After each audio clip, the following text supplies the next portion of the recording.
Hello दोस्तों, स्वागत है आपका अपने यूट्यूब चैनल मैथ स्टडी 95 पर।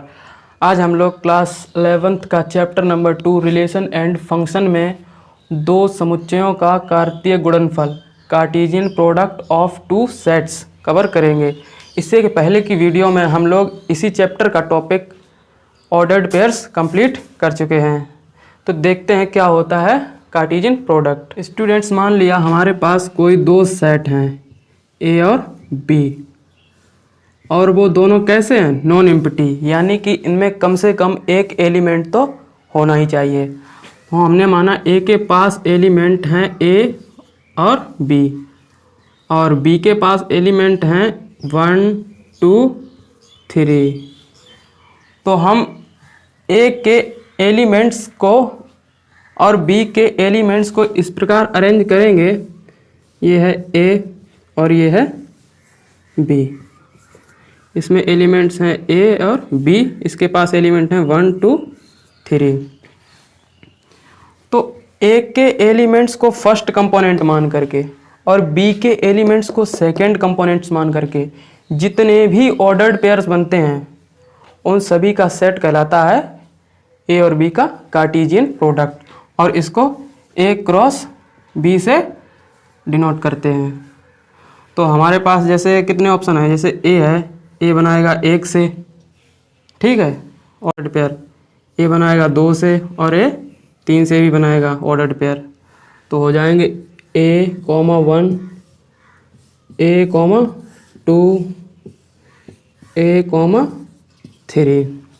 अब बी भी बनाएगा 1 से, बी बनाएगा 2 से, बी बनाएगा 3 से। तो बी 1 बी 2 बी 3। जितने भी ऑर्डर्ड पेयर्स बने हैं हमारे पास, इन सभी का जो सेट होता है वो ए क्रॉस बी, यानी ए और बी का कार्टेशियन प्रोडक्ट कहा जाता है। तो आइए दोस्तों देखते हैं इसकी डेफिनेशन। यदि ए एवं बी दो अरिक्त यानी नॉन एम्प्टी समुच्चय यानी सेट्स हैं, हमारे पास ए और बी दो कोई नॉन एम्प्टी सेट्स हैं, यानी कि उनमें कम से कम एक एलिमेंट तो हो। तो ए के अवयवों यानी एलिमेंट्स को प्रथम घटक फर्स्ट कंपोनेंट तथा बी के अवयवों एलिमेंट्स को द्वितीय घटक यानी सेकंड कंपोनेंट लेकर बने सभी क्रमित युग्मों ऑर्डर्ड पेयर्स का समुच्चय यानी सेट ए एवं बी का कार्तीय गुणनफल कार्टेशियन प्रोडक्ट कहलाता है। यानी कि सेट ए के एलिमेंट्स को फर्स्ट कंपोनेंट ऑर्डर्ड पेयर का और सेट बी के एलिमेंट्स को ऑर्डर्ड पेयर का सेकंड कंपोनेंट मान करके जितने भी ऑर्डर्ड पेयर बने उन सभी का जो समुच्चय यानी सेट होता है वही कहलाता है ए एवं बी का कार्तीय गुणनफल कार्टेशियन प्रोडक्ट। इसे कैसे लिखते हैं, देखिए सेट बिल्डर फॉर्म में ए क्रॉस बी इक्वल टू, इसमें ये जो सेट है ये, और इसमें एलिमेंट्स कैसे हैं, ordered pair types, ordered pair की फॉर्म में हैं इसके एलिमेंट्स। और जो ए है वो सेट ए का एलिमेंट है और बी जो है वो सेट बी का एलिमेंट है। ए एलिमेंट है सेट ए का और बी एलिमेंट है सेट बी का, ठीक है। अगर हमें बी क्रॉस ए लेना पड़े तब जो ऑर्डर्ड पेयर होगा वो बी ए फॉर्म में होगा। जो बी होगा वो सेट बी का एलिमेंट होगा और ए होगा वो सेट ए का एलिमेंट होगा, सच दैट बी एलिमेंट होगा किसका, सेट बी का, तथा ए एलिमेंट होगा किसका, सेट ए का, ठीक है। आइए देखते हैं इसी पे बेस्ड एक एग्जांपल। हमारे पास दो सेट दिए हुए हैं, ए में एलिमेंट्स हैं एक्स और वाई और बी में एलिमेंट्स हैं 3 4 5।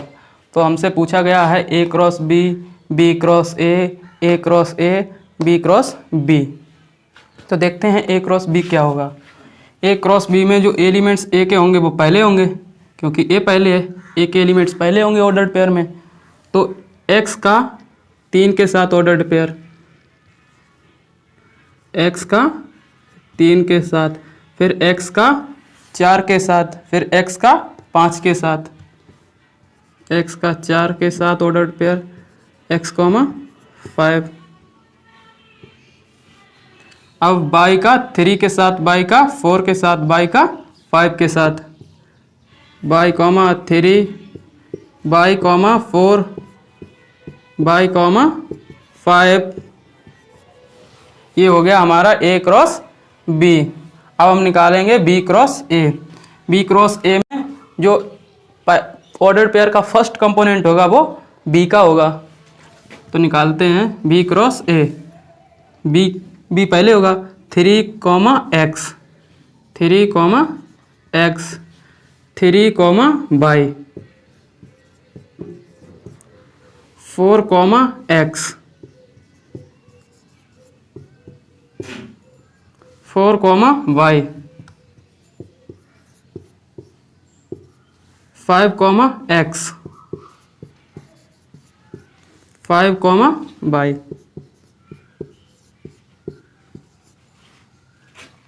ये जो ऑर्डर्ड पेयर्स बने हैं ये एलिमेंट्स होंगे किसके? B क्रॉस A के। अब हम निकालते हैं A क्रॉस A। एक A ये है और हमने दूसरा एक A यही लिख लिया, मान लीजिए x, y। ठीक है, तो A के साथ ही कार्टेशियन प्रोडक्ट निकालना है, तो x का x के साथ, x का y के साथ, y का x के साथ, y का y के साथ ऑर्डर्ड पेयर लिख लेंगे। x का x के साथ x, x, फिर x का y के साथ x, y, फिर y का x के साथ और फिर y का y के साथ। ये हो गया A क्रॉस A। दोस्तों अब हम निकालते हैं B cross B। B cross B मतलब B का कार्टेशियन प्रोडक्ट B के साथ, तो एक और B लिख लेते हैं यहाँ पर 1, 2, 3। तो इसमें एलिमेंट्स क्या होंगे ऑर्डर्ड पेयर? 1, 1, 1, 2, 1, 3, 2, 1, 2, 2, 2, 3, 3, 1, 3, 2, 3, 3। इस प्रकार होंगे इसमें एलिमेंट्स। तो देखते हैं ऑर्डर्ड पेयर 1, 1, 1, 1, फिर 1 का 2 के साथ 1, 2, फिर 1 का 3 के साथ 1, 3, फिर 2, 1, 2, 1, फिर 2, 2, 2, 2, फिर 2, 3। अब 3 का 1 के साथ, तो 3, 1, 3 का 2 के साथ 3, 2, 3 का 3 के साथ 3, 3।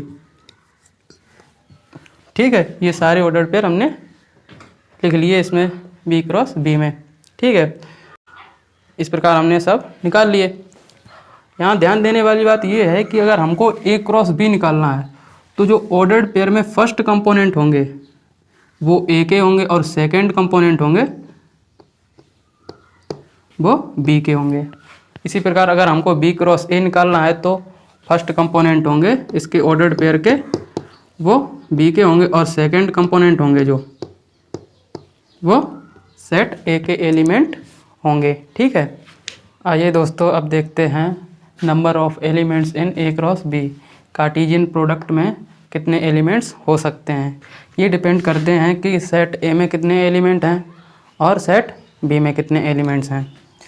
तो मान लिया हमारे पास कोई सेट A है जिसमें एलिमेंट्स कितने हैं, मान लिया P हैं, और कोई सेट B है जिसमें नंबर ऑफ एलिमेंट्स Q हैं।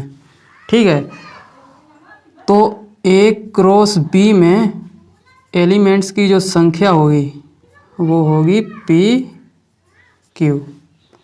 ठीक है, इन दोनों का मल्टीप्लाई हो जाएगा। एक एग्जांपल लेते हैं, जैसे कोई सेट A है जिसमें दो एलिमेंट्स A, B हैं। ठीक है, और एक सेट B है जिसमें एलिमेंट्स हम लेते हैं 1, 2, 3, 3 एलिमेंट इसमें हैं। तो अब हम देखेंगे A क्रॉस B में कितने एलिमेंट्स होंगे। तो ए क्रॉस बी में ऑर्डर्ड पेयर कौन कौन से आएंगे? A, 1, A, 2, A, 3, B, 1, B, 2, B, 3। इतने ऑर्डर्ड पेयर आ गए A cross B, Cartesian product A और बी का। ठीक है, अब इसमें कार्टेशियन प्रोडक्ट में जो एलिमेंट होते हैं वो ऑर्डर्ड पेयर के फॉर्म में होते हैं। ठीक है, तो एक एलिमेंट ये 1 2 3 4 5 6, कितने एलिमेंट हो गए ए क्रॉस बी में? 6 एलिमेंट हो गए। तो हमारे पास हम देखते हैं कि ए में जो एलिमेंट थे वो थे 2 और सेट बी में जो एलिमेंट थे वो कितने थे? 3। तो हम देखते हैं कि ए क्रॉस बी में जो नंबर ऑफ एलिमेंट्स हैं वो 2 तिया 6 हैं। ठीक है, अतः समझ रहे, ये फार्मूला वेरीफाइड हो गया। तो आइए देखते हैं इसके ऑब्जर्वेशंस क्या है। ए क्रॉस बी 5 होगा यदि या तो ए 5 हो या बी 5 हो। इसका मतलब ये है कि अगर हमारे पास दो सेट ए और बी हैं, अगर ये रिक्त समुच्चय हैं यानी इम्पटी सेट है, इनमें से कोई ए या बी या दोनों रिक्त हैं, तो इनका कार्टेशियन प्रोडक्ट भी इम्पटी सेट होगा। इस चीज़ को देखते हैं, जैसे हमारे पास मान लिया ए है कोई सेट, ठीक है, उसमें एलिमेंट हैं जैसे ए बी सी, ठीक है, और एक बी सेट है और ये इम्पटी सेट, इसमें कोई एलिमेंट नहीं है। तो हम जब ए क्रॉस बी निकालेंगे तो यहाँ से ऑर्डर्ड पेयर बनाएंगे। जब इधर कोई एलिमेंट्स ही नहीं है तो ऑर्डर्ड पेयर किसके साथ बनेगा? नहीं बनेगा, तो कोई भी ऑर्डर्ड पेयर नहीं बनेगा। तो ए क्रॉस बी में कोई ऑर्डर्ड पेयर नहीं आएगा, तो ये 5 हो जाएगा, मतलब ये भी इम्पटी सेट हो जाएगा, ए क्रॉस बी भी। ठीक है, अब देखते हैं नेक्स्ट पॉइंट। यदि ए एवं बी में से कोई एक अथवा दोनों अपरिमित समुच्चय यानी कि इनफाइनाइट सेट हैं, तो ए क्रॉस बी भी अपरिमित समुच्चय इनफाइनाइट सेट होता है। यदि ए या बी दो सेट हैं, उनमें से कोई भी एक अगर इनफाइनाइट सेट है तो ए क्रॉस बी भी इनफाइनाइट सेट होगा। जैसे अगर हम मान लेते हैं ए सेट है, ठीक है, उसमें ए बी सी ये इनफाइनाइट नहीं है। अगर कोई दूसरा सेट है जिसमें एलिमेंट्स हैं 1 2 3 डॉट डॉट डॉट कहाँ तक? इनफाइनाइट तक, तो इसमें ऑर्डर्ड पेयर कितने बनेंगे? ऑर्डर्ड पेयर भी तो इनफाइनाइट बनेंगे, डॉट डॉट डॉट इनफाइनाइट तक बनेंगे। तो ए क्रॉस बी में भी जो नंबर ऑफ एलिमेंट्स होंगे वो कितने होंगे? इनफाइनाइट होंगे। तो ए क्रॉस बी भी अपरिमित यानी इनफाइनाइट होगा।